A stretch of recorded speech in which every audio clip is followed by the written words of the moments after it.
వార్తా 9 న్యూస్ వార్తలకు స్వాగతం. ముందుగా వార్తల్లోని ముఖ్యాంశాలు. ఏపీపీఎస్సీని ప్రక్షాళన చేస్తామన్న చంద్రబాబు, యువత జీవితాలతో ఆడుకుంటే కఠిన చర్యలు. ఏపీపీఎస్సీ అక్రమాలపై బాధ్యులను వదిలిపెట్టమని హెచ్చరిక. నియామకాల్లో ప్రతిభకే ప్రాధాన్యం.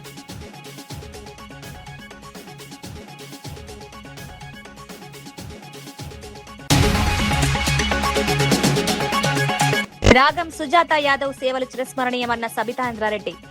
సుజాత యాదవ్ మృతి తీరని లోటన్న సబిత, మహిళా సాధికారతకు కృషి. రాగం సుజాత యాదవ్ కుటుంబానికి పరామర్శ.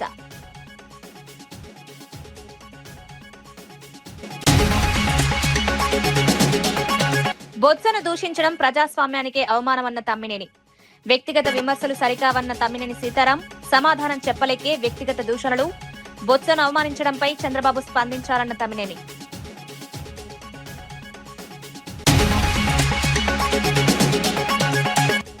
ఏపీపీఎస్సీ, డీఎస్సీ అక్రమాలపై సీబీఐ విచారణ కోరిన జగన్. నిరుద్యోగుల భవిష్యత్తుతో చెలగాటమాడొద్దన్న జగన్, పరీక్షల్లో అక్రమాలు జరిగాయంటే బాధ్యులెవరన్న ప్రశ్న. ఏపీపీఎస్సీ, డీఎస్సీపై ప్రభుత్వాన్ని నిలదీత.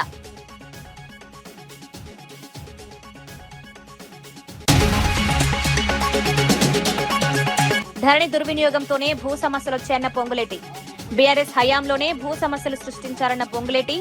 భూ సమస్యలు లేకుండా రైతులకు భద్రత, రీసర్వేతో భూ రికార్డుల్లో పారదర్శకత. గత ప్రభుత్వ హయాంలో ఏపీపీఎస్సీ మూల్యాంకనంలో తీవ్ర అక్రమాలు జరిగాయని సీఎం చంద్రబాబు నాయుడు ఆరోపించారు. పరీక్షల మూల్యాంకనంలో నిబంధనలు ఉల్లంఘించారని, కోర్టులకు తప్పుడు అఫిడవిట్లు సమర్పించి వ్యవస్థలను భ్రష్టు పట్టించారని విమర్శించారు. యువత జీవితాలతో ఆడుకున్న వారిపై కఠిన చర్యలు తీసుకుంటామని స్పష్టం చేశారు. ఈ వ్యవహారంపై ఇప్పటికే హైకోర్టు ఆదేశాల మేరకు సిట్ విచారణ నివేదిక ఇచ్చిందని తెలిపారు. బాధ్యులైన అధికారులు, ఇతర వ్యక్తులపై చట్టపరమైన చర్యలు తీసుకుంటామన్నారు. భవిష్యత్ తరాలు భయపడే విధంగా తప్పు చేసిన వారిపై కఠిన చర్యలుంటాయని హెచ్చరించారు. ఏపీపీఎస్సీ వ్యవస్థను పూర్తిగా ప్రక్షాళన చేస్తామని ప్రకటించారు. నియామక పరీక్షల్లో ప్రతిభకు మాత్రమే ప్రాధాన్యత ఉండేలా చర్యలు తీసుకుంటామన్నారు. యువతకు న్యాయం చేయడం ప్రభుత్వ బాధ్యత అన్నారు. రాజకీయాల్లో, ఎన్నికల్లో విచ్చలవిడిగా డబ్బులు ఖర్చు చేసే సంస్కృతి పోవాలని చంద్రబాబు పిలుపునిచ్చారు. ప్రజాస్వామ్యం బలపడాలంటే ఎన్నికల ఖర్చులు తగ్గాల్సిన అవసరం ఉందన్నారు. ఏఐ, ఐటీ రంగాల్లో తెలుగు యువత జాతీయ స్థాయిలో ప్రతిభ చూపుతోందని కొనియాడారు. ఇంకొక పక్కన దిశ, ఇక్కడ లెజిస్లేటర్స్ అంతా కూడా పబ్లిక్ పాలసీలు మనం ఆమోదిస్తే దాన్ని ఆమోదించిన తర్వాత ఎగ్జిక్యూట్ చేయాల్సిన బాధ్యత ఆఫీసర్స్ పైన ఉంటుంది. కేంద్రంలో ఉండే ఆల్ ఇండియా ఆఫీసర్స్ కానీ, రాష్ట్రంలో ఉండే స్టేట్ సర్వీసెస్ కానీ దీనికి ప్రత్యేకమైన స్థానం ఉంటుంది. ఎక్కడైనా ఏదైనా తప్పు జరిగితే జ్యుడిషియరీ ఎప్పటికప్పుడు కరెక్ట్ చేసి రాజ్యాంగాన్ని పరిరక్షించుకోవాల్సిన అవసరం ఉంది.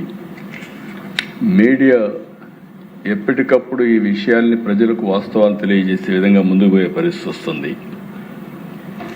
అయితే దిశ, రాజకీయ నాయకులకి ఒక విశ్వసనీయత కూడా ఉండాలి, సమాజం పట్ల బాధ్యత ఉండాలి, కనీసం ఈ దేశం పట్ల కనీస బాధ్యత, ఈ దేశాన్ని ముందుకు తీసుకుపోవాలి, ఇది మనం చేస్తే తప్పనే ఆలోచన ఉండాలి. ఇక్కడ మీరు మాట్లాడిన తర్వాత విషయాలు విన్నప్పుడు ఇది ఒక కేస్ స్టడీ, చరిత్రలోనే ఒక కేస్ స్టడీ. 48 సంవత్సరాల నా అనుభవంతో చెప్తున్నా. చాలా విషయాలు నేను పోరాడాం, 15 రోజులు పోరాడాం, నెలల తరబడి పోరాడాం, ఇక్కడ పోరాడాం, క్షేత్రస్థాయిలో పోరాడాం. ఈ ఇష్యూతో కంపేర్ చేస్తే అది ఎక్కడ కంపారిజన్ కూడా లేదు. నేను కూడా కలలో ఊహించనటువంటి పరిణామం. ఒక వ్యవస్థ ఇంత భ్రష్టు పట్టిపోవడమే కాకుండా ఆ వ్యవస్థలో ఉండే వ్యక్తులు బరిదెగిస్తే కింది వాళ్ళు కూడా ఏం చేస్తారనేది ఇది ఒక కేస్ స్టడీ. మళ్ళీ దొరకతామనే భయం కూడా ఉంటుంది దిశ. ఆ భయం కూడా లేదు. గతంలో జరిగిన సంఘటనలు ఉన్నాయి. గతంలో కూడా జరిగిన సంఘటనల ఫలితం చాలామంది జైలుకు పోయారు, ఆఫీసర్లు జైలుకు పోయారు, ఇండస్ట్రియలిస్టులు జైలుకు పోయారు, పాలిటీషియన్స్ జైలుకు పోయారు. నా గత చరిత్రలో చూస్తే ఎక్కడ తప్పు చేస్తే ఆ వ్యక్తులు పోయి కర్నే తాండా లిఫ్ట్ పంపులను 2 రోజుల్లో ప్రారంభించకపోతే రైతులతో కలిసి లిఫ్ట్ వద్ద ముట్టడి చేపడతామని మాజీ మంత్రి సింగిరెడ్డి నిరంజన్ రెడ్డి కాంగ్రెస్ ప్రభుత్వాన్ని హెచ్చరించారు. ఎగువ ప్రాంతంలోని 9 గిరిజన తండాలు 6 గ్రామాలకు సాగునీరు అందించాలనే లక్ష్యంతో గత బీఆర్ఎస్ ప్రభుత్వం 76 కోట్ల 16 లక్షల రూపాయలతో ఈ లిఫ్ట్ ప్రాజెక్టు నిర్మించిందన్నారు. ప్రాజెక్టుకు కేవలం సబ్స్టేషన్ నిర్మాణమే పెండింగ్ లో ఉండేదని, దానికోసం 2 కోట్ల రూపాయలు కూడా మంజూరు చేసి ఉంచామన్నారు. అయితే కాంగ్రెస్ ప్రభుత్వం నిర్లక్ష్యం కారణంగా సబ్స్టేషన్ నిర్మాణానికి 2 ఏళ్లు పట్టిందని ఆరోపించారు.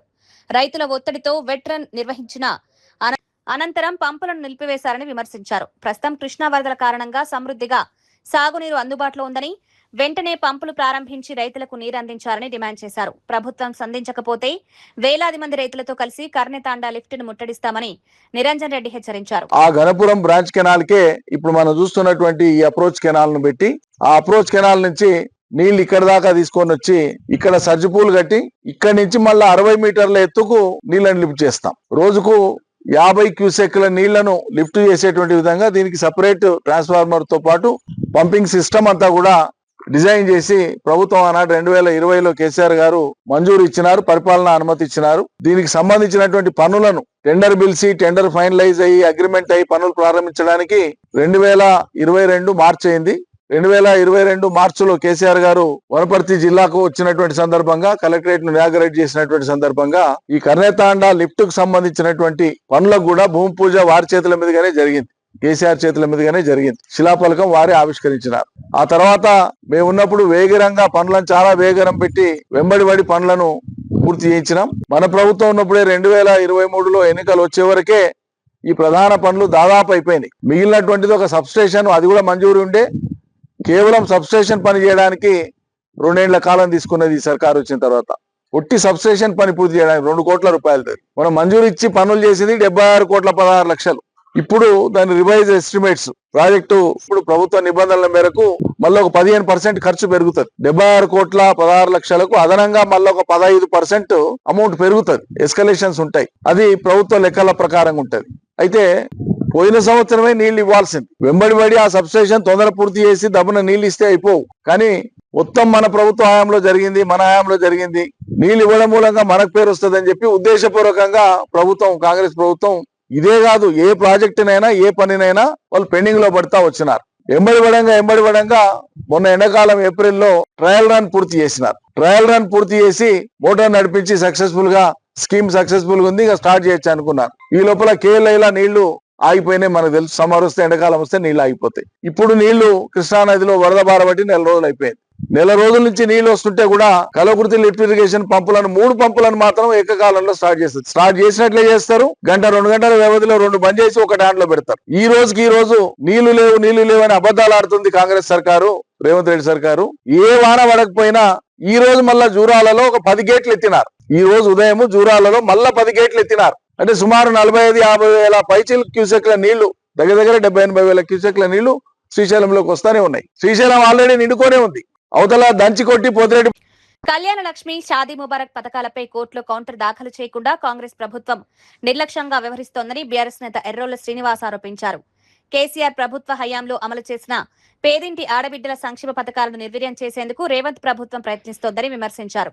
కేసీఆర్ ఆనవాలు లేకుండా చేయాలనే రాజకీయ ఉద్దేశంతో పేదల ప్రయోజనాలకు సంబంధించిన పథకాలను నిలిపివేయాలని చూస్తున్నారని ఆరోపించారు. కళ్యాణ లక్ష్మి, షాదీ ముబారక్ ద్వారా పేద కుటుంబాలకు ఆర్థిక సహాయం అందేదని గుర్తు చేశారు. పెళ్లి సమయంలో ఆర్థిక ఇబ్బందులు ఎదుర్కొనే కుటుంబాలకు ఈ పథకాలు ఎంతో ఉపయోగకరంగా ఉన్నాయన్నారు. కోర్టు పరిధిలో ఉన్న అంశంపై ప్రభుత్వం వెంటనే తన వైఖరిని స్పష్టం చేయాలని డిమాండ్ చేశారు. పథకాల అమలులో ఆలస్యం చేయకుండా లబ్ధిదారులకు రావాల్సిన ఆర్థిక సహాయాన్ని విడుదల చేయాలని కోరారు. పేద మహిళల సంక్షేమానికి రాజకీయాలకు అతీతంగా చూడాలని సూచించారు. పూర్వకంగానే ముఖ్యమంత్రి గారు ఆనాడు ఎల్బీ స్టేడియంలో కేసీఆర్ నామరూపాలు లేకుండా చేస్తాని అనేక సందర్భాలుగా మాట్లాడుతున్నాడు.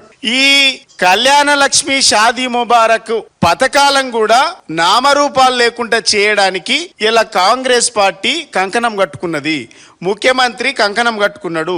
అందుకనే కౌంటర్ దాఖలు చేయలేక ఇలా ఈ యొక్క పథకాలను ఎత్తివేసే ప్రక్రియ నడుస్తా ఉన్నది. ఇది నిజంగా చాలా బాధాకరం, దుర్మార్గమైనటువంటి చర్య. నేను ముఖ్యమంత్రి గారికి, కాంగ్రెస్ పెద్దలను అడుగుతా ఉన్నా, అసలు కళ్యాణ లక్ష్మి పథకం ఎందుకు వచ్చిందో ఒక్క కాంగ్రెస్ నాయకుడికి తెలుసా అని అడుగుతా ఉన్నా. వాటి యొక్క ముఖ్య ఉద్దేశము, వాటి యొక్క చరిత్ర, ఎంత దీనమైనటువంటి పరిస్థితులలో ఉండేటువంటి పరిస్థితుల నుంచి ఈ పథకం పుట్టిందో కాంగ్రెస్ పార్టీ పెద్దలకు, ముఖ్యమంత్రికి, మంత్రులకు తెలియదన్న విషయం కూడా కాంగ్రెస్ వాళ్ళకు తెలియదు. ఆనాడు కేసీఆర్ గారు మీ కాంగ్రెస్ హయాంలో రాజశేఖర రెడ్డి ప్రభుత్వం ఉండగా, కిరణ్ కుమార్ రెడ్డి ప్రభుత్వం ఉండగా, రోషయ్య గారి ప్రభుత్వం ఉండగా తెలంగాణ ఆడబిడ్డలను, మా లంబాడి ఆడబిడ్డలను చదివించడానికి శక్తి లేక, పోషించడానికి శక్తి లేక, పెంచడానికి శక్తి లేక పసిబిడ్డలను అమ్ముకున్నటువంటి దుస్థితి నుంచి పెళ్లి చేసే బాధ్యతను తీసుకొని బరువు మోయలేకున్నటువంటి దుస్థితులలో ఆడబిడ్డలను అమ్ముకున్నటువంటి దుస్థితి వరంగల్ జిల్లా మొదలైంది. ఈ ఆడబిడ్డలను అమ్ముకున్నటువంటి ఈ ప్రాంతంలో మీ హయాంలో జరిగింది. సిగ్గుండాల కాంగ్రెస్ పార్టీకి కనీసం 10 సంవత్సరాలు అధికారంలో ఉన్నారు. ఈ ఆడబిడ్డల పెళ్లిళ్ళు ఎట్లా చేయాలో అనేటువంటి సోయి కూడా ఆనాటి ముఖ్యమంత్రులకు, ఆ ప్రభుత్వానికి రాకపోవడం సిగ్గుచేటు. సిగ్గుపడాలి మీరు. కానీ కేసీఆర్ గారు ఆడబిడ్డలకు మేనమామలాగా, ఆ కుటుంబానికి పెద్దన్నలాగా అండగా నిలబడి 1,1016 ఆడబిడ్డ పెళ్లి చేయడానికి కోసం, కట్నం కింద ఇయ్యడం కోసం, ఆ కుటుంబాన్ని ఆర్థిక స్తోమతగా నిలబెట్టడానికి కార్యక్రమాన్ని తీసుకున్నాం మేము. ఇది మేనిఫెస్టోలో పెట్టింది కాదు, ఓట్ల కోసం చెప్పింది కాదు, ఓట్లు వేయించుకోవడానికి చెప్పినటువంటి పథకం కాదు. కేవలం ఒక సామాజిక రుగ్మతలను మార్చడానికి, బాల్య వివాహాలను తగ్గించడానికి, పిల్లలందరూ కూడా 18 సంవత్సరాలు నిండేంత వరకు కూడా స్కూళ్లలో చదువుకోవాలనేటువంటి ఒక ఉద్దేశంతో, ఒక మంచి ఉద్దేశంతో, దేశంలో ఎక్కడ లేని విధంగా కేవలం ఈ దేశానికి స్వాతంత్రం వచ్చి 76 సంవత్సరాలు అయింది. 76-80 సంవత్సరాలు అయింది. ఈ 80 సంవత్సరాలలో, ఈ 80 సంవత్సరాల స్వతంత్ర భారతదేశంలో ఏ ఒక్క పార్టీ ప్రజాప్రభుత్వంలో మంత్రులందరూ జవాబుదారీగా ఉంటూ ప్రజల సమస్యలను పరిష్కరించేందుకు కృషి చేస్తున్నారని మంత్రి అడ్లూరి లక్ష్మణ్ కుమార్ తెలిపారు. ప్రజల నుంచి నేరుగా దరఖాస్తులు స్వీకరించి సంబంధిత అధికారులతో మాట్లాడి సమస్యలకు పరిష్కారం చూపుతున్నామన్నారు. ప్రజలకు ప్రభుత్వ కార్యాలయాల చుట్టూ తిరిగే పరిస్థితి లేకుండా చేయడమే లక్ష్యంగా పనిచేస్తున్నామని పేర్కొన్నారు. ప్రజావాణి కార్యక్రమాల ద్వారా అందుతున్న ఫిర్యాదులను అధికారులు పరిశీలించి సాధ్యమైనంత త్వరగా పరిష్కరించాలని సూచించారు. ప్రభుత్వ పథకాలు అర్హులైన ప్రతి ఒక్కరికి అందేలా చర్యలు తీసుకోవాల్సిన బాధ్యత అధికారులపై ఉందన్నారు. ముఖ్యంగా ఎస్సీలు, గిరిజనులు, దివ్యాంగులు, వయోవృద్ధులు, ట్రాన్స్జెండర్ వ్యక్తుల సమస్యల పరిష్కారానికి ప్రత్యేక శ్రద్ధ చూపుతున్నామన్నారు. ప్రజల నుంచి వచ్చిన ప్రతి దరఖాస్తును నిర్లక్ష్యం చేయకుండా పరిశీలించాలని అధికారులను ఆదేశించారు. సమస్య పరిష్కారం కాకపోతే సంబంధిత కారణాలను ప్రజలకు వివరించాలని సూచించారు. ప్రజలతో నేరుగా మాట్లాడడం ద్వారా ప్రభుత్వంపై నమ్మకం మరింత పెరుగుతుందని మంత్రి అన్నారు. పరిష్కారానికి ఈ రోజు సుమారు వందలాది అప్లికేషన్స్ నేరుగా ఇవ్వడం జరిగింది. చాలా మంది గ్రామీణ ప్రాంతం కానీ, హైదరాబాద్ చుట్టుపక్కలకి కానీ, టౌన్లకి వచ్చేవారు. మన గత 2014 నుంచి 23 ఉన్నటువంటి ప్రభుత్వంలో పట్ల ఒక రేషన్ కార్డు ఇవ్వాలంటే ఇవ్వలేని పరిస్థితి ఉండే. అదేవిధంగా పేదవాళ్ళకి సంబంధించిన ఒక సంక్షేమానికి సంబంధించిన కార్యక్రమం ఇవ్వాలంటే ఇవ్వలేని పరిస్థితి ఉండే. ఈ రోజు ప్రజాపాలన లోపల మనం కోరుకున్న ప్రభుత్వం లోపల ఒక మంత్రిగా ఒక రేషన్ కార్డు ఇవ్వాలంటే ఆ రేషన్ కార్డు ఇప్పించే అవకాశం ఈరోజు మంత్రిగా ప్రభుత్వంలో మేము పేదవాళ్ళ పక్షాన నిలబడి ఈరోజు రేషన్ కార్డు ఇప్పిస్తున్నాం. అదేవిధంగా డబుల్ బెడ్రూమ్కి సంబంధించిన వారు ఎవరైతే పేదవాళ్ళు ఆ జిల్లా కలెక్టర్ల ద్వారా ఆ ప్రాంతంలో ఎవరైతే పేదవాళ్ళు ఉంటారో అందరికీ 2 BHK ఇచ్చే విధంగా తక్షణమే 2 BHK ఇల్లు కేటాయించడం కానీ, ప్రజలకు నేరుగా మేము మాట్లాడడం జరుగుతుంది. వారికి సంబంధించిన సమస్యలు మొత్తం కూడా వినడం జరుగుతుంది. మరి ఆ విధంగా మేము మంత్రులు ఇవాళ అందుబాటులో ఉండి ఉదయం 11-15 నిమిషాలకు మొదలైనటువంటి గ్రీవెన్స్ ఇప్పటి వరకు ప్రతి ఒక్క అన్న, ప్రతి ఒక్క చెల్లె, ప్రతి ఒక్క అక్క, ప్రతి ఒక్క తల్లి వచ్చిన ప్రతి కాగితాన్ని తీసుకున్నాం. ఆ కాగితాన్ని చెప్పిన అంశాన్ని మొత్తం వినడం జరిగింది. ప్రజలు ఎంతో నమ్మకంతో మన కాగితం పట్టుకొని ఇస్తున్నారు. ఎంతో దూరంకి వెళ్ళి ఇక్కడ వస్తున్నారు. గంటల కొద్దీ అక్కడ ఉన్నటువంటి హాల్లో నిలబడి మన కాగితం ఇచ్చినప్పుడు ఆ కాగితానికి పరిష్కార మార్గంగా సంబంధించిన మంత్రిగా మేము రాసినప్పటికీ ఆ కాగితానికి సంబంధించినటువంటి అధికారులకు చేరవేసి ఆ ఒక అప్లికెంట్కు ఫోన్ చేసి, అమ్మా మీ పని అయిపోయింది, కాకపోతే పని పలానా దగ్గర ఆగిపోయిందనే విషయాన్ని కూడా మీరు కూడా ప్రత్యేకంగా దృష్టి పెట్టాలని చెప్పి మా మిత్రులకు మనవి చేసుకుంటూ, మా మీడియా మిత్రులు మెడికో ప్రియాంక ఘటనపై ఎఫ్ఐఆర్ నమోదు చేయడంలో 2 రోజుల ఆలస్యం ఎందుకు జరిగిందని ప్రజలు ప్రశ్నిస్తున్నారు. ఘటనకు సంబంధించిన విషయాలు వెలుగులోకి వచ్చిన నేపథ్యంలో బాధిత కుటుంబానికి ప్రభుత్వం, పోలీస్ శాఖ సమాధానం చెప్పాలని డిమాండ్లు వినిపిస్తున్నాయి. ప్రియాంక తండ్రి ఆవేదనను హోంశాఖ మంత్రి, పోలీసు ఉన్నతాధికారులు పట్టించుకున్నారా అనే ప్రశ్నలు వ్యక్తమవుతున్నాయి. ఘటనకు సంబంధించిన దృశ్యాలు సామాజిక మాధ్యమాల్లో వైరల్ కావడంతో ప్రజల్లో తీవ్ర ఆందోళన నెలకొంది. ఇంత జరిగినా కేసు నమోదు చేయడంలో ఆలస్యం ఎందుకు జరిగిందనే అంశంపై స్పష్టతనివ్వాలని కోరుతున్నారు. బాధిత కుటుంబానికి న్యాయం చేయాల్సిన బాధ్యత ప్రభుత్వంపై ఉందని పలువురు పేర్కొంటున్నారు. ఘటనకు సంబంధించిన ప్రతి అంశంపై సమగ్ర దర్యాప్తు జరిపించాలని డిమాండ్ చేస్తున్నారు. బాధితురాలికి న్యాయం జరిగేలా పోలీసులు వేగంగా చర్యలు తీసుకోవాలని కోరుతున్నారు. కేసు నమోదు, దర్యాప్తు, బాధ్యుల గుర్తింపు విషయంలో ఎలాంటి జాప్యం ఉండకూడదంటున్నారు. మహిళలు, యువత భద్రత విషయంలో ప్రభుత్వం మరింత అప్రమత్తంగా వ్యవహరించాలని ప్రజలు కోరుతున్నారు. ఏం కేసులు కడుతున్నట్టు? అసలు మాది లోకల్ కాదు ఇక్కడ. మరి ఇక్కడ ఎవరు కాపాడుతున్నారో వాళ్ళని 3 రోజుల వరకు ఈ కేసు గురించి ఏం సమాచారం ఇవ్వరా? ఎవరికి సమాజాన్ని కూడా తెలియనియరా? ఏం చేయాలనుకున్నారు? ఈ కేసుని అల్లే కప్పిపెట్టాలనుకున్నారా? మరి ఎవరి ప్రోద్బలం లేకపోతే మరి ఇలా ఎందుకు జరుగుతుంది? దీని మీద మాకు చాలా అనుమానాలు ఉన్నాయి. ఆ రోజు మేము వచ్చి హైదరాబాద్ నుంచి ఒక 3 రోజుల తర్వాత ఇంకా మీ అమ్మాయి బతకదు అని చెప్పిన తర్వాత మేము 5వ తారీఖు 6వ తారీఖు 7వ తారీఖు వచ్చాం. వస్తే వాళ్ళు చెప్పిన వివరాలను బట్టి చూస్తే చాలా వరకు సీసీ ఫుటేజెస్ కట్ ఇచ్చారు. అక్కడక్కడ మేము ఎక్కడి నుంచి ఎక్కడి దాకా వెళ్ళారు వాళ్ళకి పూర్తి వివరాలు ఇవ్వమంటే అందుకు తాడేపల్లిలోని వైఎస్ఆర్సీపీ కేంద్ర కార్యాలయంలో మాజీ ముఖ్యమంత్రి వైఎస్ జగన్మోహన్ రెడ్డి విలేకరుల సమావేశం నిర్వహించారు. ఆంధ్రప్రదేశ్లో ఇటీవల నిర్వహించిన ఏపీపీఎస్సీ, డీఎస్సీ పరీక్షల్లో అక్రమాలు జరిగాయని ఆరోపించారు. పరీక్షల నిర్వహణలో చోటు చేసుకున్న అంశాలపై సమగ్ర దర్యాప్తు అవసరమన్నారు. ఈ వ్యవహారంపై సీబీఐతో విచారణ జరిపించాలని జగన్ డిమాండ్ చేశారు. పరీక్షలకు హాజరైన నిరుద్యోగ యువతకు అన్యాయం జరగకుండా నిజాలను బయటపెట్టాల్సిన అవసరం ఉందన్నారు. నియామక పరీక్షలు పారదర్శకంగా నిర్వహించాల్సిన బాధ్యత ప్రభుత్వంపై ఉందన్నారు. ఏపీపీఎస్సీ, డీఎస్సీ ప్రక్రియలపై అనుమానాలుంటే వాటిని నివృత్తి చేయాలని కోరారు. పరీక్షల నిర్వహణలో తప్పులు జరిగితే బాధ్యులపై చట్టపరమైన చర్యలు తీసుకోవాలని డిమాండ్ చేశారు. నిరుద్యోగ యువత భవిష్యత్తుతో ప్రభుత్వం చెలగాటమాడకూడదన్నారు. నియామక ప్రక్రియపై పూర్తి వివరాలను ప్రజల ముందుంచాలని కోరారు. Wherein, without even having to write DSC exam, on the ground of sports quota, people are given jobs without even having to qualify, without even having to write an exam. This is the biggest scam of this century. Never in the history of this country, or probably never in the history of this state, a candidate has been given a teacher post without even having to write an exam, a DSC exam. This is first time in the history. And worse off, he not only recruits 372 people on this ground, the people who are giving the certificates, issuing the certificates, like Softball Association chairman, is none other than Telugudesam Party MLA.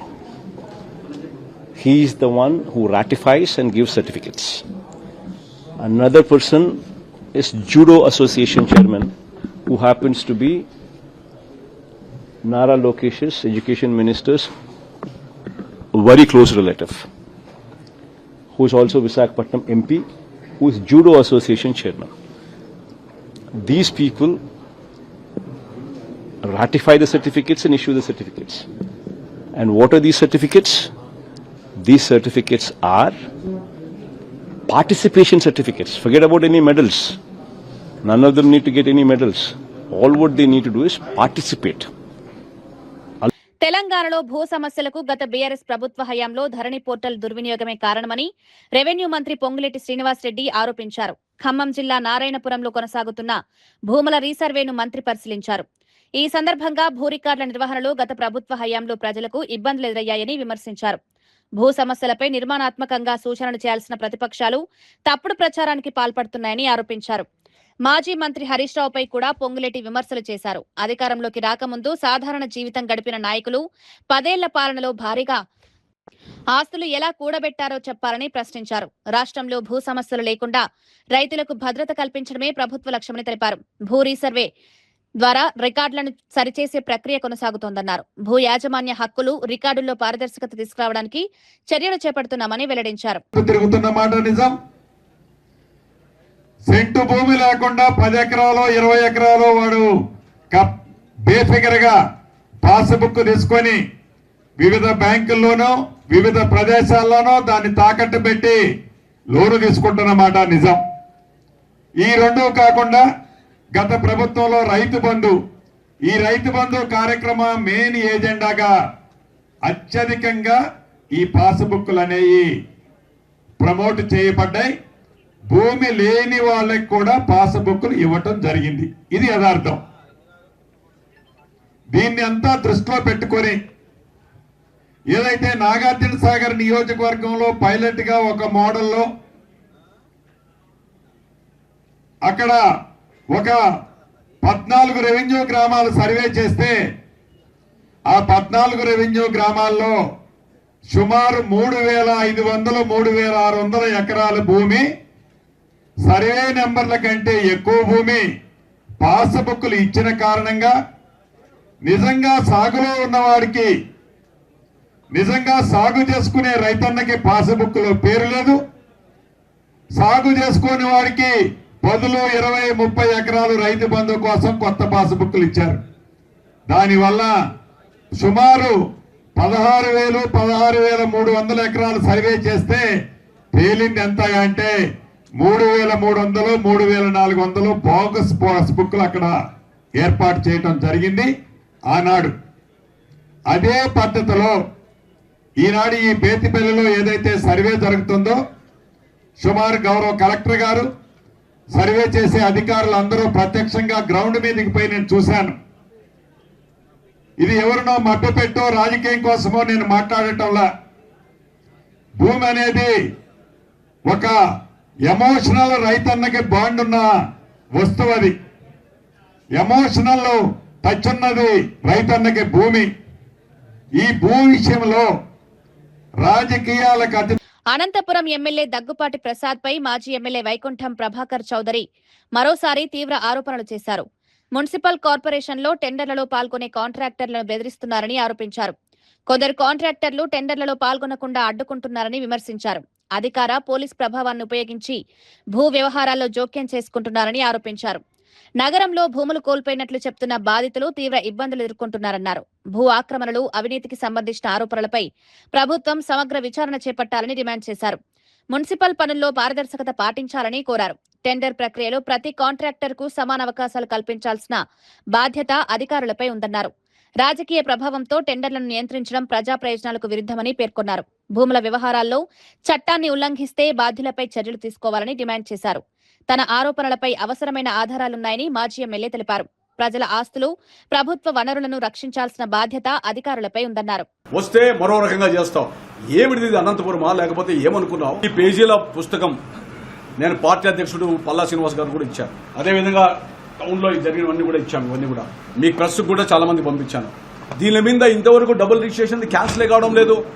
నేను collector గారి దగ్గర పోయా, SP గారు చెప్పారు ఎక్కడి నుంచి pressure వస్తుందో తెలియటం, రిజిస్టర్ హౌస్కి పోతే వాళ్ళు పట్టించుకోవడం లేదు. ఈరోజు ఎప్పుడో కష్టపడి పనిచేసినటువంటి ఆస్తులన్నీ కూడా మీరు మళ్ళా ఎక్కడో డైక్లాట్లో తీసుకొని వచ్చి వందల కోట్ల రూపాయల ఆస్తులు తీసుకుంటే ఈ ప్రజలు బతకాలా లేదా? దేనికి ఈ సంకేతం? గుంటూరు ప్రభుత్వ జనరల్ ఆసుపత్రిలో జూనియర్ డాక్టర్లు తమ డిమాండ్ల సాధన కోసం సమ్మె కొనసాగిస్తున్నారు. పీజీ సూపర్ స్పెషాలిటీ విద్యార్థులు హౌస్ సర్జన్ల స్టైఫండ్ ను 15% వరకు పెంచాలని డిమాండ్ చేస్తున్నారు. నిరసనలో భాగంగా 100 మందికి పైగా జూనియర్ డాక్టర్లు జీజీహెచ్ ప్రాంగణంలో రక్తదానం చేశారు. ప్రభుత్వం తమ డిమాండ్లపై సానుకూలంగా స్పందించాలని కోరారు. ప్రభుత్వ వైద్యుల పదవీ విరమణ వయస్సును 62 నుంచి 65 ఏళ్లకు పెంచే ప్రతిపాదనపైన వారు అభ్యంతరం వ్యక్తం చేస్తున్నారు. అధ్యాపకుల నియామకాలు నేషనల్ మెడికల్ కమిషన్ నిబంధనల ప్రకారమే జరగాలని డిమాండ్ చేశారు. వైద్య విద్యకు సంబంధం లేని వ్యక్తులను అసిస్టెంట్ ప్రొఫెసర్లుగా నియమించడాన్ని కూడా వ్యతిరేకించారు. వైద్య విద్యార్థులు, జూనియర్ డాక్టర్ల సమస్యలను ప్రభుత్వం వెంటనే పరిష్కరించాలని కోరారు. 3 ప్రధాన డిమాండ్లపై ప్రభుత్వం చర్చలకు పిలవాలని విజ్ఞప్తి చేశారు. రోగుల సేవలకు ఇబ్బంది కలగకుండా తమ ఆందోళన కొనసాగిస్తున్నామని తెలిపారు. తమ న్యాయమైన డిమాండ్లను ప్రభుత్వం పరిగణలోకి తీసుకురావాలని కోరారు. వైద్య రంగంలో నాణ్యతను కాపాడేందుకు నియామకాల్లో నిబంధనలు పాటించాల్సిన అవసరం ఉందన్నారు. అసలు వాళ్ళ గురించి ఎందుకు మాట్లాడట్లేదు? ప్రతి ఎన్ఎంసీ రూలు ప్రతి స్టేట్ ఫాలో అవుతున్నప్పుడు ఎందుకు ఆంధ్రప్రదేశ్ 30% ఇస్తున్నారు? 15% కన్నా తక్కువే పెట్టమన్న ఎన్ఎంసీ నామ్ని ఎందుకు ఆంధ్రప్రదేశ్ గవర్నమెంట్ దీన్ని అతీతించి 30% చేస్తున్నారు? దాని గురించి అసలు కనీసం మాట్లాడట్లేదు. అలాగే రిటైర్మెంట్ ఏజ్ గురించి కూడా కనీసం ప్రస్తావన లేదు. వందే మాతరం గీతాన్ని గతంలో కాంగ్రెస్ పార్టీ పూర్తి స్థాయిలో స్వీకరించకపోవడం దేశ విభజనకు దారితీసిన పరిణామాల్లో ఒకటని విమర్శలు వినిపిస్తున్నాయి. 1937లో వందే మాతరం గీతాన్ని విభజించడం ద్వారా దేశ విభజనకు బీజం పడిందని ఆరోపించారు. అనంతరం ద్విజాతి సిద్ధాంతానికి బలం చేకూరి పాకిస్తాన్ ఏర్పాటుకు దారితీసిందని పేర్కొన్నారు. వందే మాతరం రూపుదిద్దుకుని 150 సంవత్సరాలు పూర్తవుతున్న సందర్భంగా కేంద్ర ప్రభుత్వం ఈ చారిత్రక అంశాన్ని సరిదిద్దే ప్రయత్నం చేస్తోందని తెలిపారు. ప్రభుత్వ కార్యక్రమాల్లో వందే మాతరం గీతాన్ని పూర్తి స్థాయిలో పాడాలని నిర్ణయించిందని పేర్కొన్నారు. ఈ గీతాన్ని అరకొరగా పాడాలని గతంలో తీసుకున్న నిర్ణయం దేశ స్వాతంత్ర్య పోరాటంలో ప్రాణత్యాగం చేసిన అమరవీరులను అవమానించడమేనని విమర్శించారు. బంకిం చంద్ర చటర్జీ రచించిన వందే మాతరం స్వాతంత్ర ఉద్యమంలో కీలక స్ఫూర్తిగా నిలిచిందని గుర్తు చేశారు. దేశ స్వాతంత్ర్యం కోసం పోరాడిన లక్షలాది మంది ఈ గీతాన్ని నినదించారని తెలిపారు. గతంలో జరిగిన నిర్ణయాలపై చారిత్రక దృష్టితో చర్చ జరగాలని కోరారు. దేశ చరిత్రను వాస్తవాల ఆధారంగా ప్రజలకు వివరించాల్సిన అవసరం ఉందన్నారు. और वहीं से दो राष्ट्र के सिद्धांत को ताकत मिली थी और अंततोगत्वा देश का विभाजन हुआ और पाकिस्तान का जन्म हुआ था. आज जब वो ऐतिहासिक गलती को वंदे मातरम के गीत के प्रागट्य के 150वें साल में नरेंद्र मोदी सरकार ने सुधार कर बंकिम बाबू की ये अमर कृति को पूरा गीत गाकर राष्ट्रीय एकात्मता को फिर से एक बार सुदृढ़ करने का प्रयास किया है और सभी सरकारी फंक्शंस में इसको पूर्ण रूपेण गाने का जो निर्णय किया है वो निर्णय को कानूनी जामा भी తెలంగాణ ఉమ్మడి ఆంధ్రప్రదేశ్ సోషల్ వెల్ఫేర్ బోర్డు మాజీ చైర్పర్సన్ ప్రముఖ సామాజిక సేవకురాలు రాగం సుజాత యాదవ్ మృతి పట్ల మాజీ మంత్రి మహేశ్వరం ఎమ్మెల్యే సవితా ఇంద్రారెడ్డి తీవ్ర సంతాపం వ్యక్తం చేశారు. నల్లగండ్లలోని కార్పొరేటర్ రాగం నాగేందర్ యాదవ్ నివాసానికి వెళ్లిన సవితా ఇంద్రారెడ్డి కుటుంబ సభ్యులను పరామర్శించారు. రాగం సుజాత యాదవ్ చిత్రపటాన్ని ఆవిష్కరించిన నివాళులర్పించారు. మహిళా సాధికారత కోసం, బడుగు బలహీన వర్గాల సంక్షేమం కోసం ఆమె చేసిన కృషి చిరస్మరణీయమని సబితా ఇంద్రారెడ్డి కొనియాడారు. సమాజ సేవలో ఆమె అందించిన సేవలను ఎవరూ మర్చిపోలేరన్నారు. ఆమె మృతి కుటుంబానికి, సమాజానికి తీరని లోటని ఆవేదన వ్యక్తం చేశారు. కుటుంబ సభ్యులకు తన ప్రగాఢ సానుభూతిని తెలిపారు. ఆమె పవిత్ర ఆత్మకు శాంతి చేకూరాలని ప్రార్థించారు. కుటుంబ సభ్యులకు మనోధైర్యం కలగాలని ఆకాంక్షించారు. మహిళల అభివృద్ధి, బడుగు బలహీన వర్గాల సంక్షేమం కోసం రాగం సుజాత యాదవ్ చేసిన సేవలు భవిష్యత్తు తరాలకు స్ఫూర్తిగా నిలుస్తాయని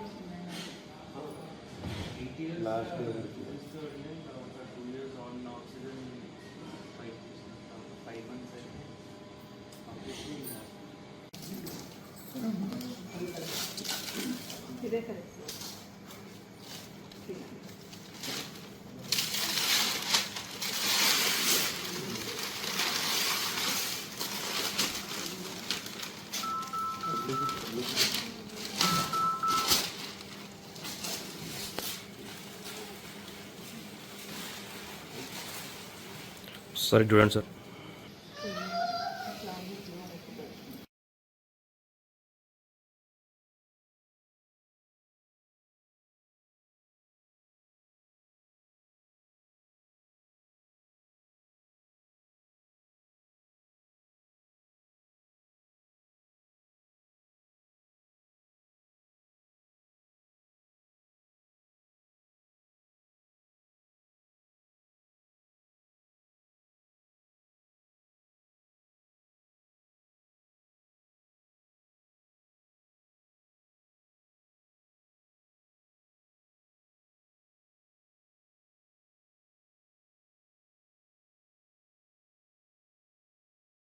శాసన మండలిలో వైసీపీ పక్ష నేత మాజీ మంత్రి బొత్స సత్యనారాయణపై మంత్రి అచ్చెన్నాయుడు చేసిన వ్యక్తిగత వ్యాఖ్యలపై మాజీ స్పీకర్ తమ్మినేని సీతారాం తీవ్రంగా మండిపడ్డారు.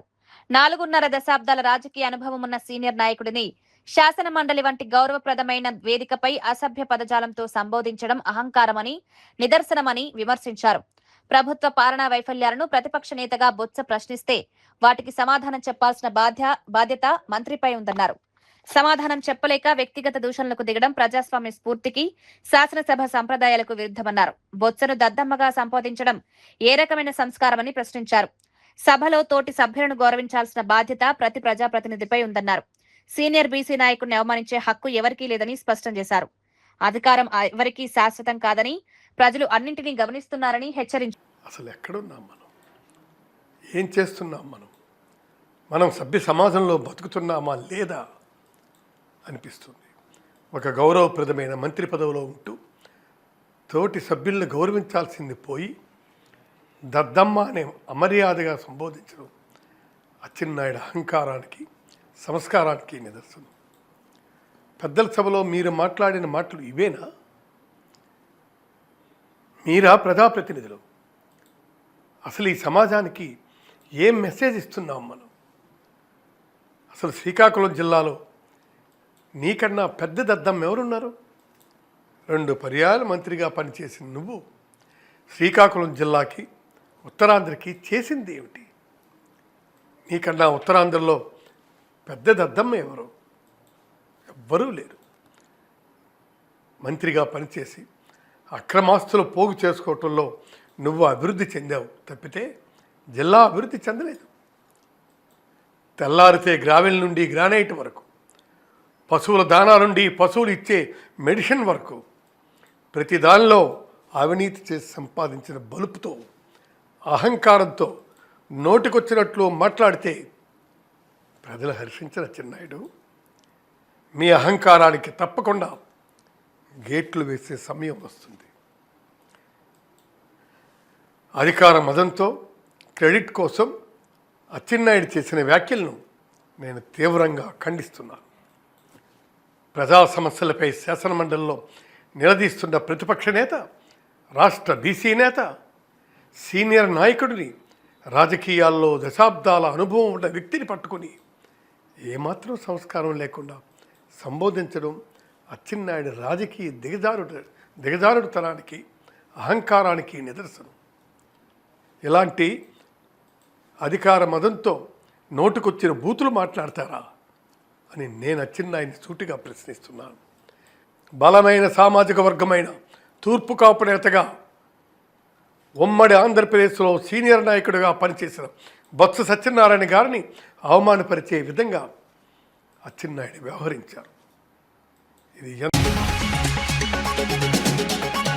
ఏపీపీఎస్సీని ప్రక్షాళన చేస్తామన్న చంద్రబాబు, యువత జీవితాలతో ఆడుకుంటే కఠిన చర్యలు, ఏపీపీఎస్సీ అక్రమాలపై బాధ్యులను వదిలిపెట్టమని హెచ్చరిక, నియామకాల్లో ప్రతిభకే ప్రాధాన్యం.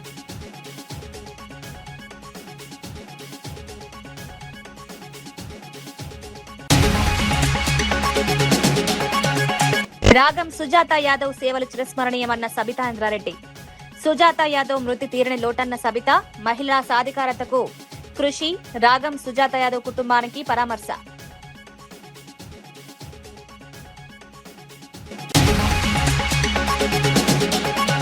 బొత్సను దూషించడం ప్రజాస్వామ్యానికే అవమానమన్న తమ్మినేని. వ్యక్తిగత విమర్శలు సరికావన్న తమ్మినేని సీతారాం, సమాధానం చెప్పలేకే వ్యక్తిగత దూషణలు, బొత్సను అవమానించడంపై చంద్రబాబు స్పందించాలన్న తమ్మినేని.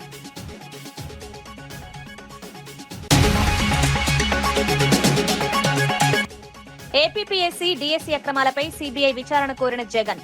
నిరుద్యోగుల భవిష్యత్తుతో చెలగాటమాడొద్దన్న జగన్, పరీక్షల్లో అక్రమాలు జరిగాయంటే బాధ్యులెవరన్న ప్రశ్న. ఏపీపీఎస్సీ, డీఎస్సీపై ప్రభుత్వాన్ని నిలదీత.